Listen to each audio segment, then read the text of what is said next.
Welcome everyone to my brand new series.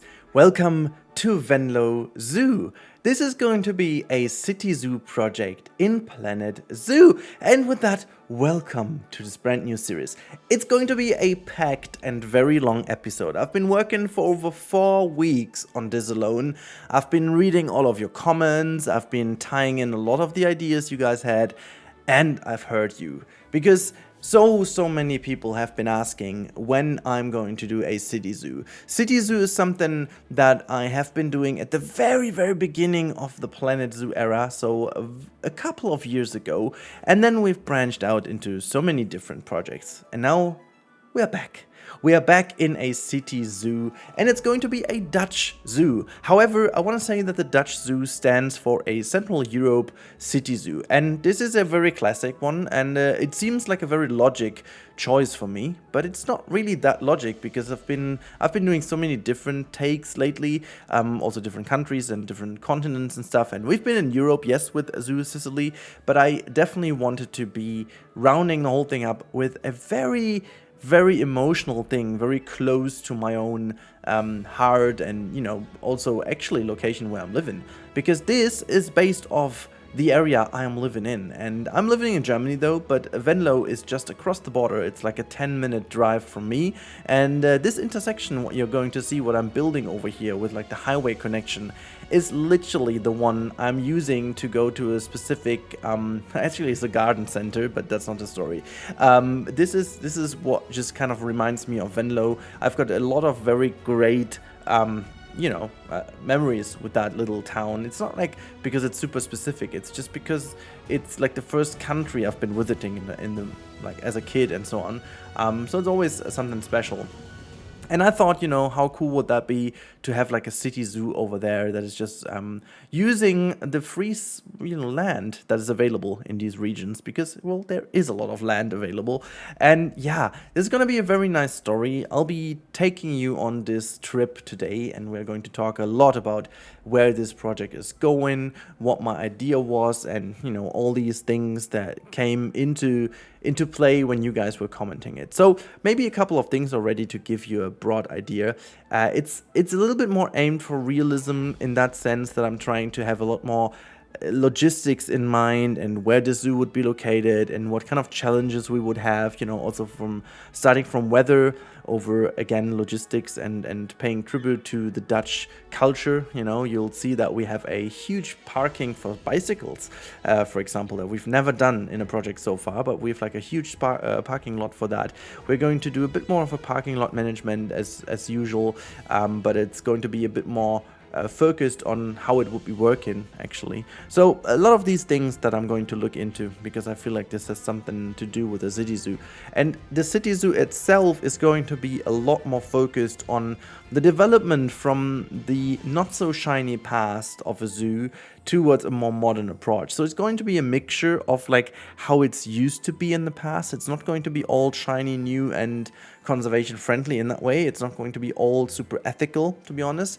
I will try to tell the story a little bit how it has been over the years, over the decades, because as we all know, zoos, specifically city zoos, they used to be a very bad thing, or in a very bad situation in the past, but they are amongst the ones that have been changing the most as well, because they have, obviously, they have a lot of people in the direct area of influence, and that means they also have like the opportunity of a lot of guests and a lot of donators, and that will give them the power to change quicker than maybe some other zoos could, that maybe just have more space or are more on a countryside or like a safari park or so, but they have a hard time drawing people towards the zoo, which in a normal city zoo isn't really the case.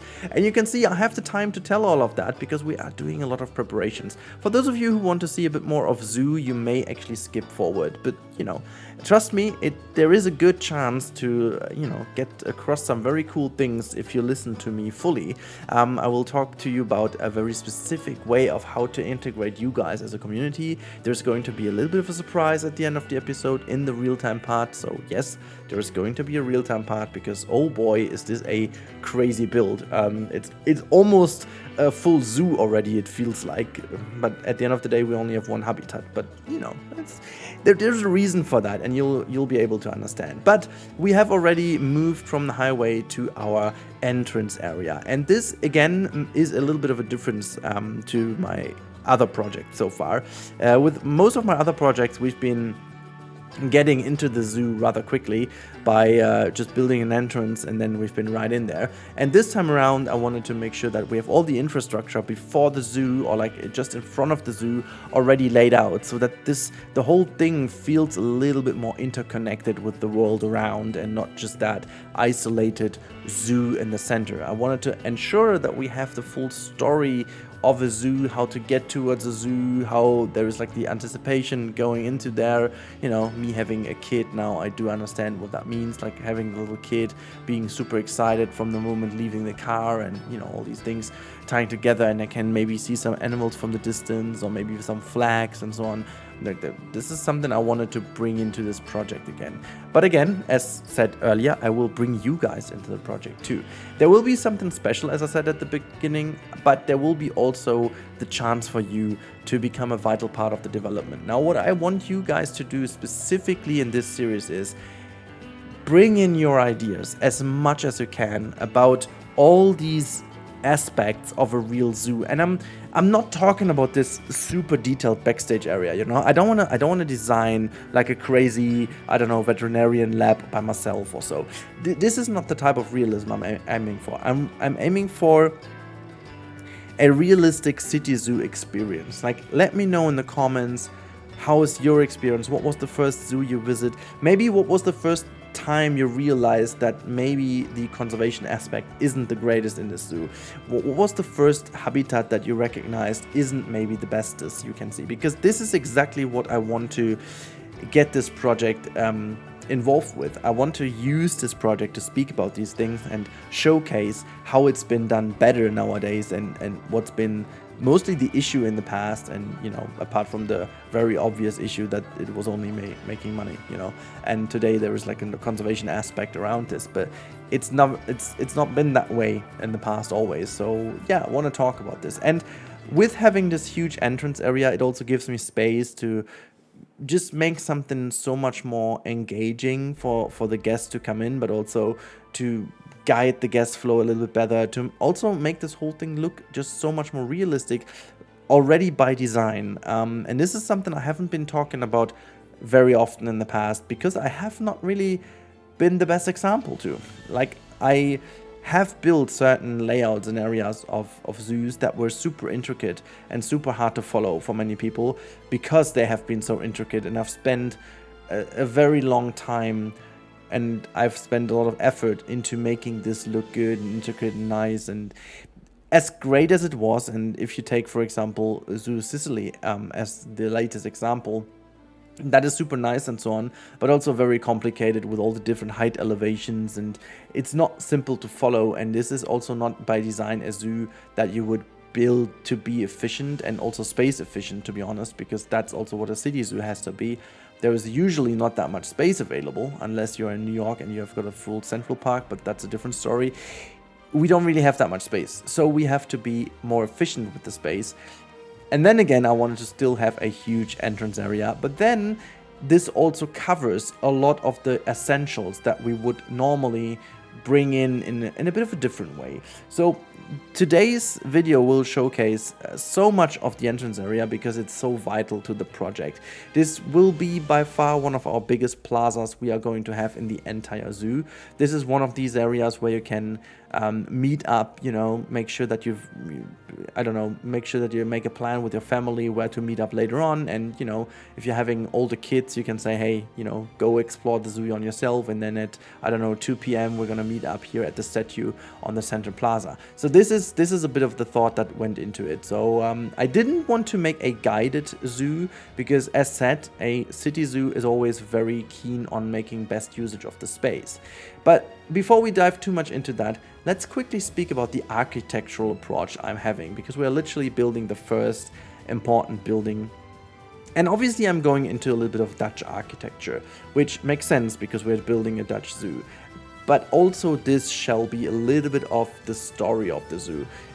The Dutch architecture is very interesting because the Dutch are known for very great modern architecture as well, plus a very cool and cute kind of architecture from the past, and like a very yeah, it's a very iconic look, you know, that has even been featured in many computer games. And I just really like the Dutch architecture. My God, that's a tongue breaker in a way, its own.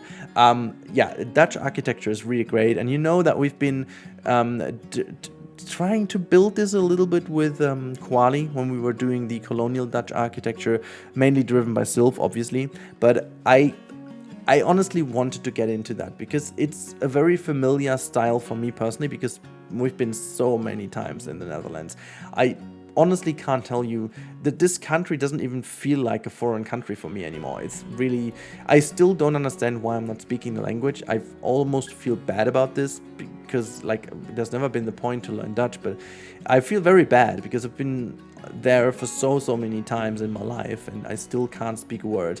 I can understand quite a bit, but other than that I don't, and this is a bit of a weird thing. But I just want to take this in, and we are going to have a mixture of very classic old school Dutch architecture, which is going to be a huge feature here on the entrance area, because the entrance, I imagine, hasn't been changed that much. So what has been changed is this central element, what we are building right now. So this is going to be a combination of some Dutch elements, and you can see by this roundish swooping roof, it shall actually mimic a little bit of the Dutch hat.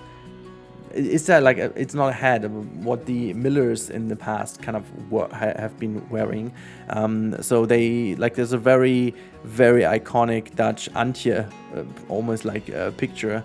I want to say this is the one I had in mind. Then, like, a very iconic, is it a hat, is it a cap, I don't know how to call that, but I felt like this is a kind of cool idea to mimic this swoosh in here, but then pair it obviously with a very modern entrance building with these simple brick pillars in the center between these entrances, and then just pair that with some very big concrete slabs and some like very nice you know, elements of stone and other brick types, just to get in the warmer temperature by the red brick, and then also work with this almost ivory covered and ivory colored, I should say, swooping roof element. And I'm very happy with it. I can't tell you how many attempts I've been deleting from the footage. I think this is my 7th or even 8th entrance design I've been trying until I was happy with it, because the two buildings to the left and to the right, you'll see later on in their finished version, they are actually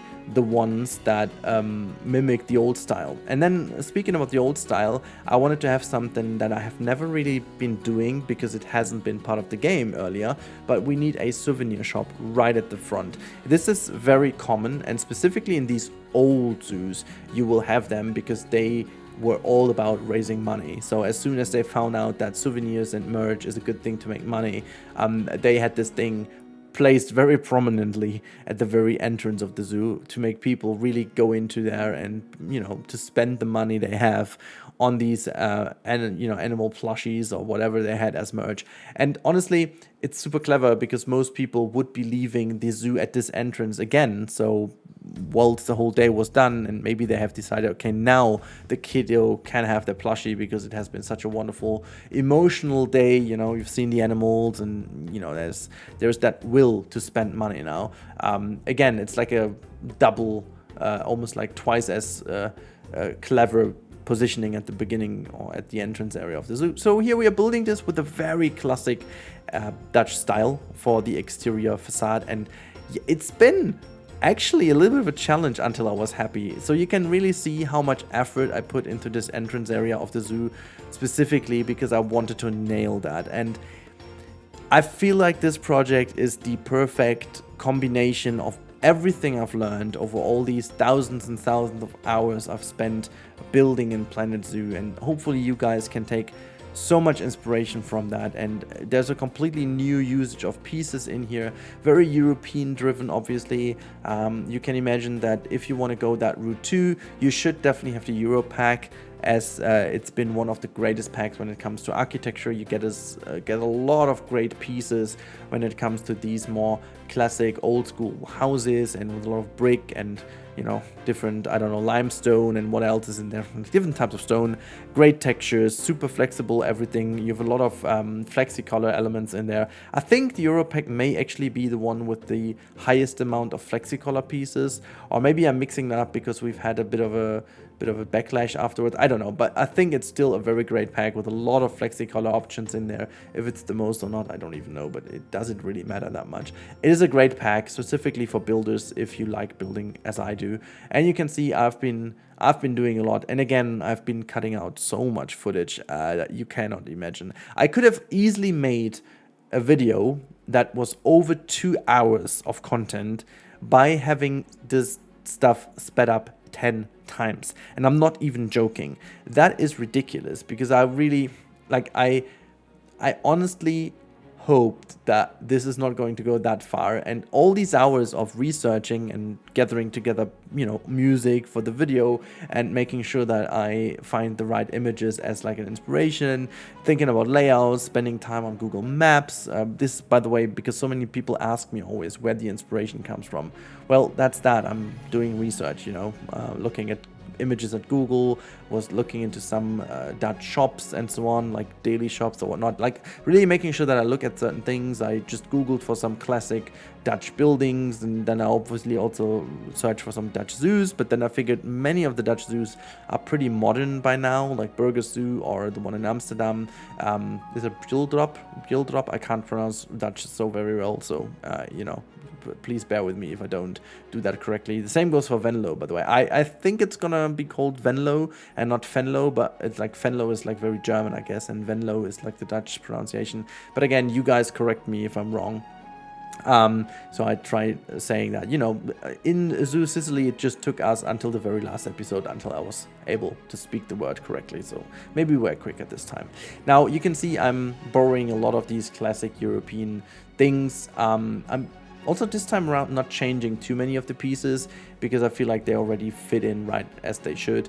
You know, they're literally designed for that, so that's kind of cool. And hopefully we will save some pieces by the fact that we have a lot of these pieces.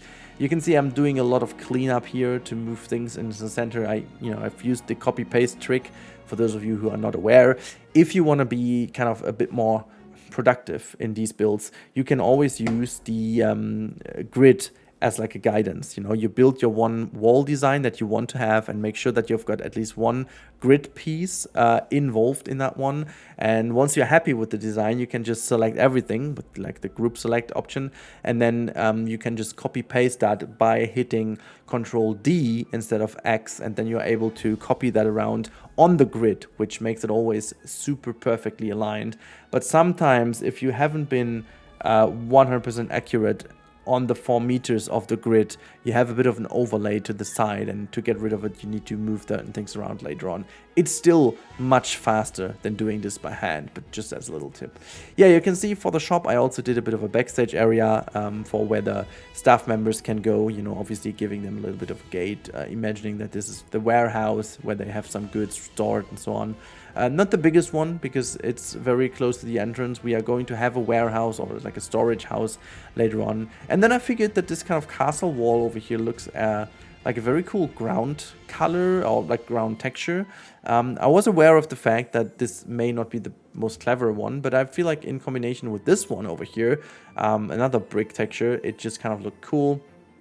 And then we went back to the entrance area to finish that off, because once I was happy with the elements that we have in the central arrival area, once you've hit the entrance, we still needed to make sure the welcome area before the entrance, or in front of the entrance, still looks fantastic. And at this point, it looks super barebone, but trust me, in a second, it's gonna look absolutely welcoming and warm, and I don't know, I really like it. And this, you will see that at the end of the episode, it really feels like the zoo you want to visit. And I am so happy that I was able to bring this to you, to carry this feeling over. I am literally so happy. And this fountain over here is also just like a little bit of a placeholder for the moment. I may actually do something custom later on with some, you know, some more water features in there. But for the moment, I just wanted to have this spot reserved for a little fountain. Doing obviously a bit of nature here and there. Maybe it's a bit too dry and I have to redo it a little bit. I may actually be a tiny bit biased and too influenced by our Zoo Sicily build, where obviously the Mediterranean temperatures and stuff kind of made me do this too often. But hey, one of my favorite parts of the entire video, and I'm not joking, is this lamppost design.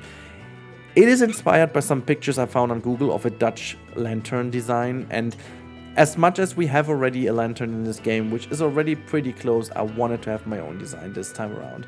And honestly, I am happy because I feel like it looks super cool, it looks super unique, it has a lot more Dutch flavor to it than the other ones. The other ones are a little more like they're classic European lampposts, but like this one has a tiny bit of a Dutch influence to it with like the usage of the iron pieces there. So I'm very happy with this. Overall, I must say I'm very happy with the outcome of especially this entrance plaza. There's been a lot of work going into that, not only planning but also figuring out what type of pieces I want. And you can see over here making sure that the plaza also looks good in terms of having the correct pathing underneath so that people move in a decent way. It wasn't all that easy. This is actually the third attempt. The first one was like really painting like a huge plaza and then putting some barriers on, but that was a chaos. So I decided to go for a bit of a wobbly, weird looking path and then just cover the entirety of it up, which honestly is the better way to go in general. Like if I would say something to you for the future in terms of plazas, don't use the plaza tool from Planet Zoo or like the way how you used to do this with the pathing. Just make sure that you put down paths as much as you can and like make sure that there are several ways to reach areas, but there can be gaps in between. That is totally fine. Leave them there and just make sure that you mark yourself where these gaps are to put some planters in, and then make the whole thing feel so much more cohesive and nice by putting concrete slabs or whatever on top of it, or stones or billboards, as you will see later on in this episode.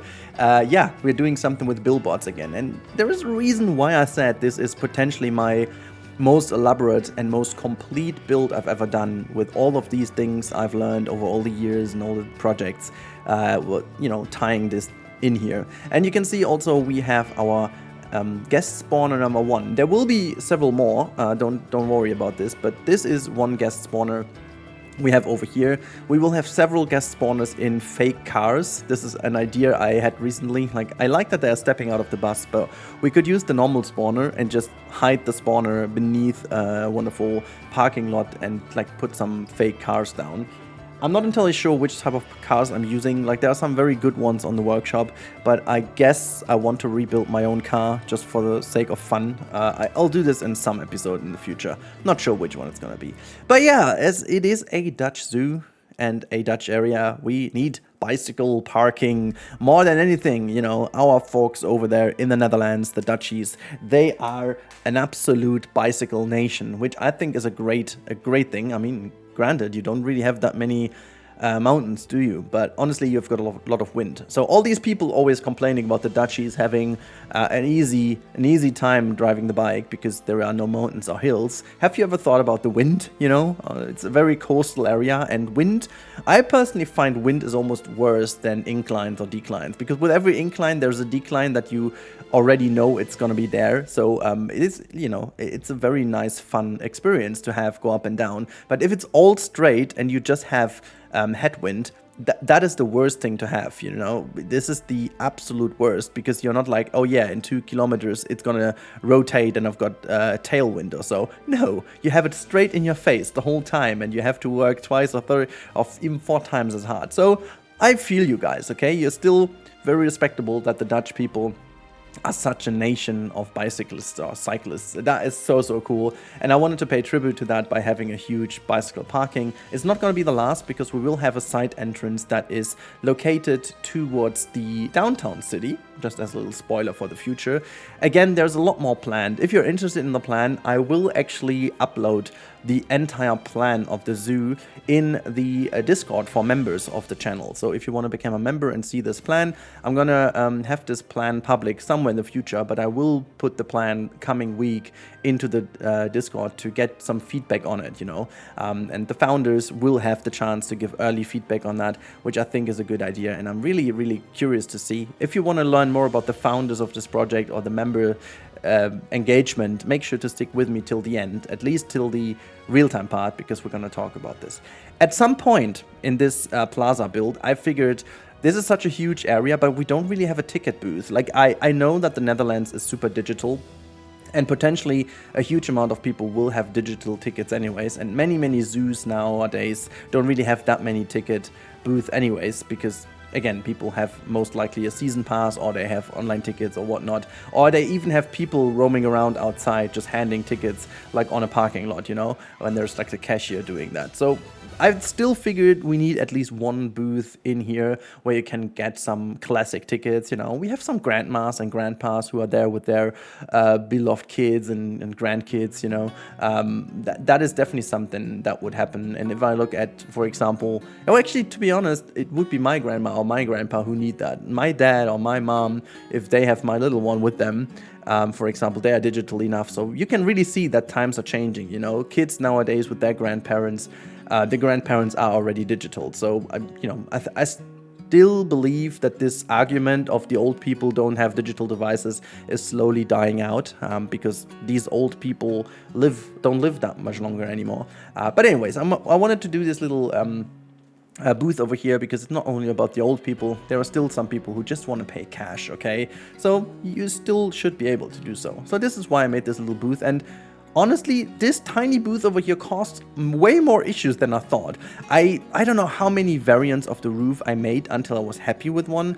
I don't know, it just never felt right, and I just wanted to do something nice looking, which somehow feels Dutch, but also ties in with the entrance area here overall. But it still should feel like a more or less pop-up version, so it's not like a very, permanent build. It's almost like, a little temporary thing that just remains there for a while. And potentially there have been more of these little booths here in the past, but as they didn't need that many more, there's just this one remaining. And I also thought about maybe putting some old footers down onto the ground, where in the past the other ones would have been, just as an idea. And then I was trying to figure out which sign I'm going to use to bring in like an actual info that these are tickets. But I figured, like, oh my god, like all these signs in the game are really not helpful or useful, I should say. And I start to understand why so many people use custom fonts. And I've started sharing this project in Bronation as well. Highly recommend if you go for detailed and realistic builds. And these people were like all in already on, oh my god, you need to go down into the rabbit hole of custom fonts. And I will, but I don't want to destroy the FPS already at the beginning. So that's the reason why I'm, at the moment at least, using in-game fonts or billboards. But we will have to use custom fonts at some point. Never mind, let's go into the actual habitat. Look, we're almost half an hour into today's episode, and now we're starting with the habitat. I wanted to go for a very easy starter animal, but there is so much more about this. Hold on, okay? Keep listening. I'm gonna tell the story why this is the thing it is. This is going to be a meerkat habitat at the very beginning of the zoo. So we really have this huge plaza, entrance area, very nice. And we have a typical starter animal. Kids want to look there. It's not too exciting. They don't want to run past it, but it's exciting enough to make them stare for a moment. And they are very thankful to be putting down. They don't need that much space. You can really tie that in nicely. However, the main reason why this is here is because of the desert house. I think I haven't talked about this in the entire episode yet, but the desert house is becoming our central element of the zoo for now. The zoo will have two central elements. The one is going to be the desert house, and the other area is going to be the aquatics. It's going to be the desert house is more likely the older part of the zoo, and the aquatics is more likely the newer part of the zoo, which will showcase the transition from like a very classic city zoo, I guess, towards a zoo in the city that is still aiming a bit more on conservation and specifically with aquatics and so on. That's going to be very interesting to see how that, turns out to be working in the end. However, I needed to have this desert house be here at the beginning, and you will see this later on in the real-time part. I'm going to show you the shape of the desert house if you're not getting this already from the time-lapse. There's a very little cheeky element about this house that makes it hopefully very cool and a nice tie-in into the story. But it will become an essential part of every episode we will have in the coming weeks of this zoo, because I'm not going to build the desert house in like one go. I will build the desert house step by step, because every time we build something in the desert house, and I will talk about this later in the real-time part again, and just so you have a little reminder, every episode I'm going to build something inside the desert house and something outside of the desert house. Because I figured, and this is again me learning from my mistakes I made in the past, or let's not call them mistakes. These were things that happened due to a reason, and I want to avoid this happening right now per design. And the design is that I'm going to force myself to build something around the wall of the desert house, I want to say. Usually what happened in the past, just to brief you in while you see this wonderful habitat built in the background, very modern by the way, this is I believe this should be like a refurbished outside area, which they have refurbished while the main entrance has been refurbished too. So that just as a little explanation why this is a bit more modern looking. But back to the topic, my biggest mistake in the past was like, or not mistake, the reason why this happened is because I approached things like, I want to finish this house, and as I'm a very obsessed detail builder, I'm usually building a lot in this house, like a lot of details, and at some point I reach a little bit of a wall where I'm like, okay, I have to finish this right now. I can't put like 50 hours of work into the house only, and then I'm finishing off this house, but I don't have the energy and the will left to build something around the house. And so it always feels like that the house looks super nice, but the outside always doesn't hold up with how I envisioned the house, because it's per design that I have finished the house, and later on I'm just going to slap something towards it or next to it. And I hope that by doing it in the way I'm doing it right now, taking each episode and making something inside and outside of the house, it will feel so much more coherent and nicely put together than it would if I only would build the desert house first and then we would go on with the next stuff. However, I still have some ideas in mind how I could still do a little bit of a desert house episode first, but more about that later in the real-time part. I just want to quickly talk about this entrance area a bit more, because I tried so many things that I haven't done in the past, and I wanted to really make sure that I nailed the nature already at the beginning.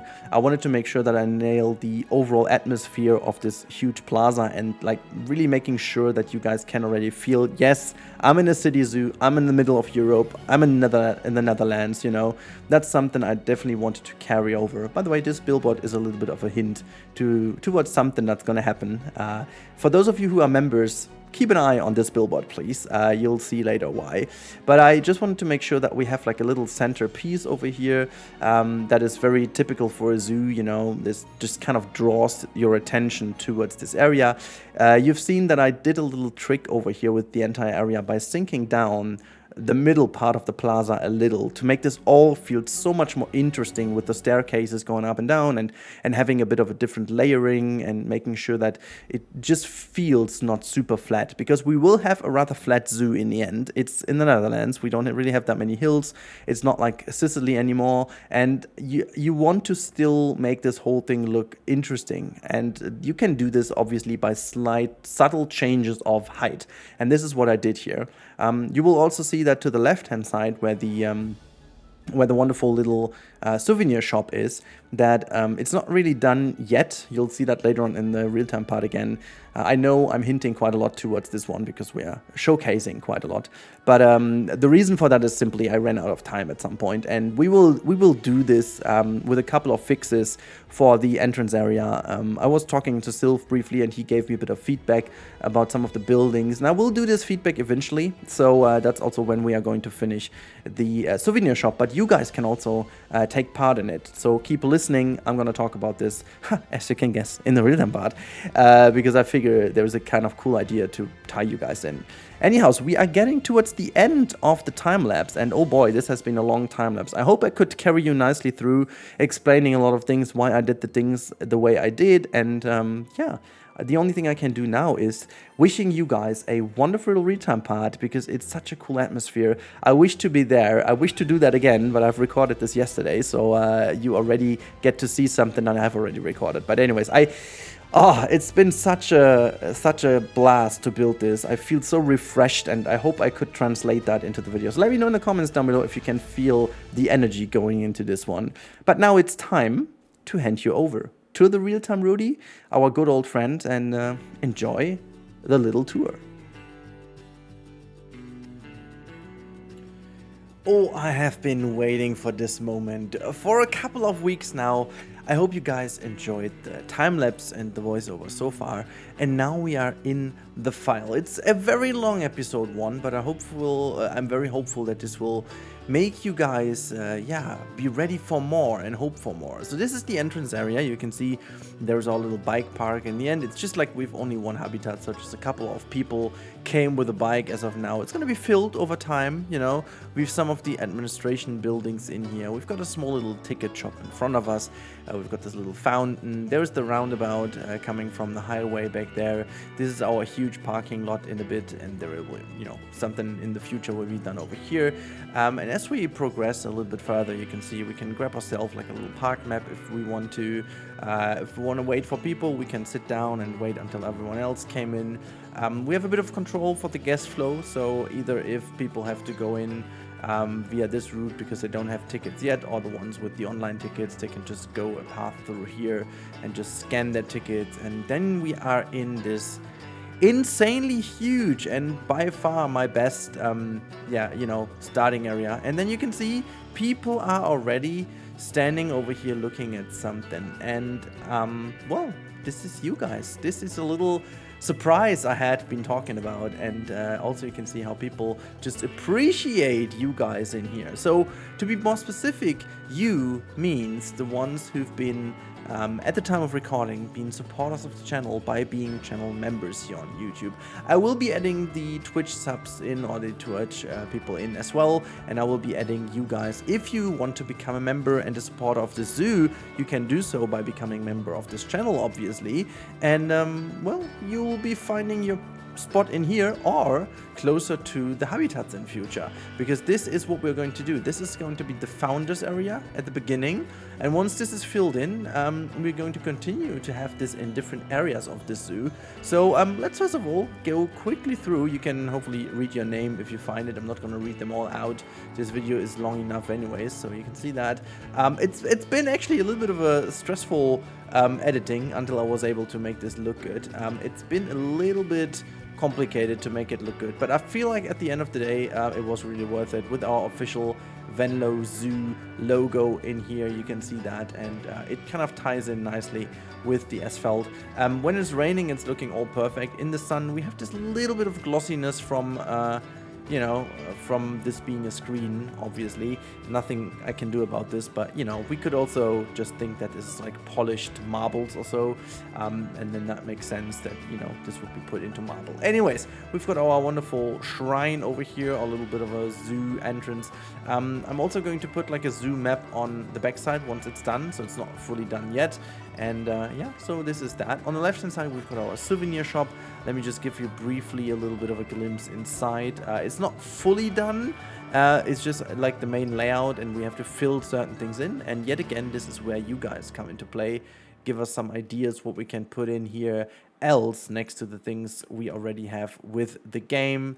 Well, if we continue our way on the other hand side, you can see people are just checking out some education boards. There's the access to the backstage area.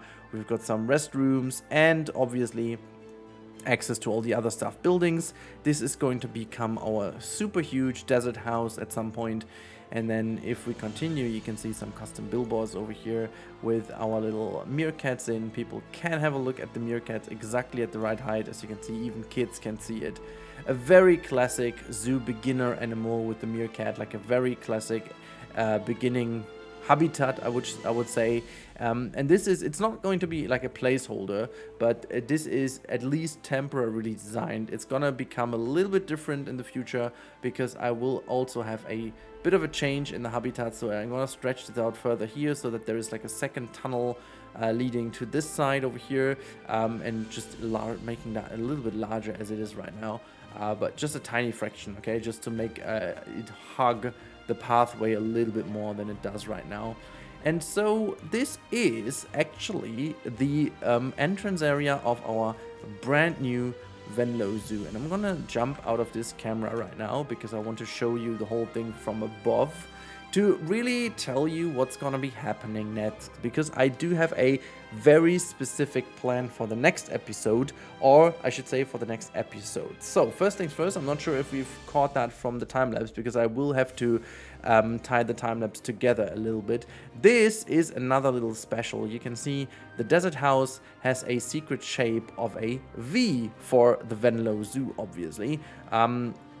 And what we're going to do is we are going to use this thing as a central element for the upcoming episodes. I've thought about this for so long, guys. I wanted to tell a story. I wanted to make this so much more engaging for you guys and getting into the city zoo vibe as much as I can. There's also going to be a bit of a surprise from our wonderful friend, Mr. Silverette.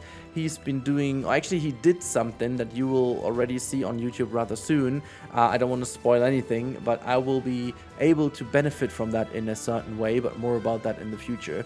It's actually very nice to sell the story even more.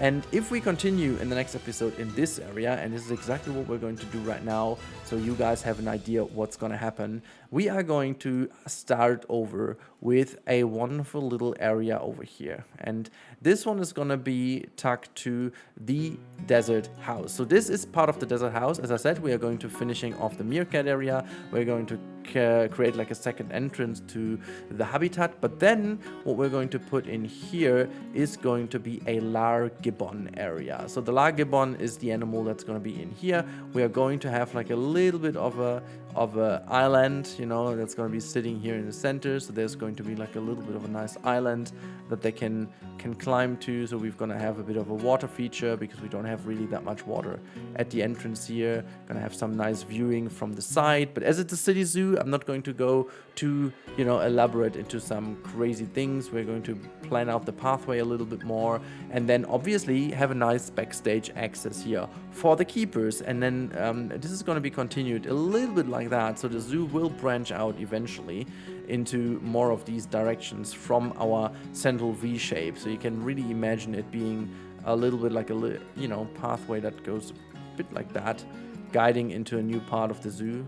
And then we will have more habitats following these path patterns. So there is a spot for another animal we are going to talk about in the future.